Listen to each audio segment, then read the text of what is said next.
سب سے پہلے تو شہباز شریف نے یہ بہت کمال کا اعلان کیا کہ انہوں نے کہا کہ جو عمران کا وہ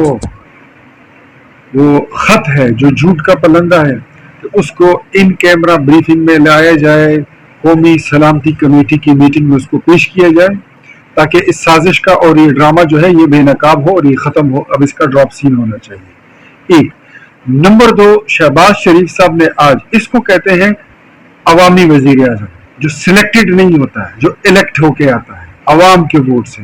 آتے ساتھ ان کو اکثریت مل گئی، انہوں نے تنخواہیں بڑھا دی، انہوں نے پینشنز بڑھا دیے، بے نظیر انکم سپورٹ پروگرام کو مزید جدت کے ساتھ آگے بڑھانے اور چلانے کا انہوں نے اعلان کر دیا. اور ساتھ ہی ساتھ انہوں نے یہ بھی کہا کہ ہم انتقام نہیں لیں گے. اور اس میں کے ساتھ آپ نے دیکھا ہوگا کہ انہوں نے کم سے کم اجرت جو ہے وہ 25,000 روپے مقرر کر دی.